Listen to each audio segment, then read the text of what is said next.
Bonsoir à tous et bienvenue dans ce point de l'actualité. Ouverture ce vendredi du Salon international de l'agriculture, des ressources animales et halieutiques.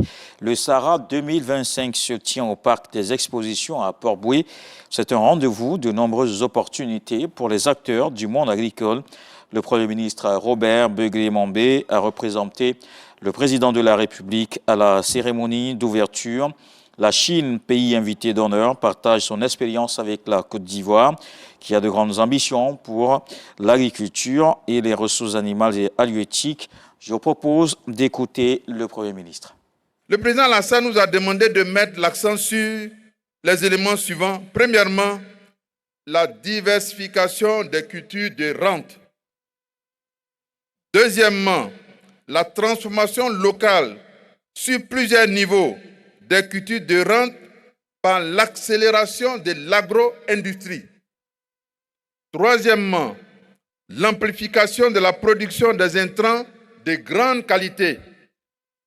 Quatrièmement, la mécanisation des exploitations agricoles. Cinquièmement, l'amélioration des rendements pour limiter les cultures extensives et protéger ainsi nos forêts. Sixièmement, l'accélération de la productivité. Septièmement, la lutte contre l'impact négatif des changements climatiques. Huitièmement, la migration vers l'agriculture 2.0 et plus tard vers l'agriculture 3.0 en intégrant de façon judicieuse l'utilisation de l'intelligence artificielle. Huitièmement, l'émergence d'une nouvelle génération d'agriculteurs fiers de fer de lance d'une Côte d'Ivoire nouvelle, fière de son agriculture. Neuvièmement, l'autosuffisance alimentaire basée sur des exploitations de nouvelle génération qui s'appuieront sur l'émergence des agropoles dont actuellement un certain nombre sont déjà en activité. Dixièmement, l'accélération de la praticabilité des routes agricoles en toute saison. Onzièmement, les méthodes de conservation des productions vivrières pour réguler le marché et assurer la stabilité des prix à la consommation. Et avant le Sahara, hier, il s'est tenu à Abidjan la remise du prix Félix Houphouët-Boigny UNESCO pour la recherche de la paix. Audrey Azoulay, directrice générale de l'UNESCO, a été élevée au grade de commandeur de l'Ordre national.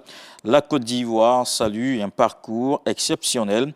Le lauréat du prix Antonio Costa a aussi reçu les attributs de chef à Caen, signe d'un dialogue des cultures, des reconnaissances et des symboles de la coopération culturelle entre la Côte d'Ivoire et l'UNESCO. Dans le reste de l'actualité, en République démocratique du Congo, le Sénat a voté hier la levée de l'immunité parlementaire de Joseph Kabila. L'ancien président, devenu sénateur à vie après son départ du pouvoir, est accusé par la justice militaire de complicité avec la rébellion du M23. Des poursuites judiciaires sont désormais possibles. Le mois dernier, le ministre de la Justice avait saisi la justice militaire afin d'engager des poursuites contre l'ancien chef de l'État. Des proches de Joseph Kabila évoquent une déclaration prochainement. Le parti de Kabila est sous le coup d'une procédure judiciaire en vue d'une suspension, notamment à la demande du ministre de l'Intérieur. Le département d'État américain a annoncé ce jeudi l'entrée en vigueur de sanctions contre le gouvernement fédéral du Soudan.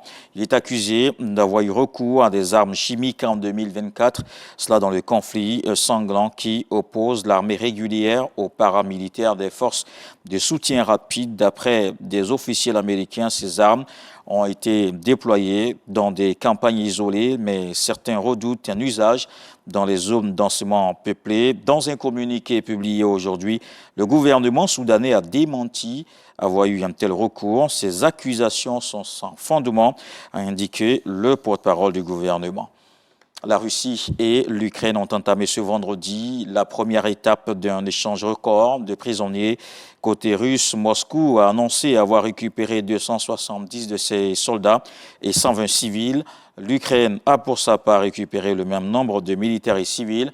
Cet échange doit au total impliquer 1000 pour 1000 prisonniers de guerre. Il avait été conclu lors des négociations directes entre Russes et Ukrainiens à Istanbul mi-mai. Les étapes suivantes sont attendues samedi et dimanche. L'échange de ce vendredi avait été annoncé par Donald Trump qui pousse les deux belligérants à négocier pour mettre fin le plus vite possible au bain de sang.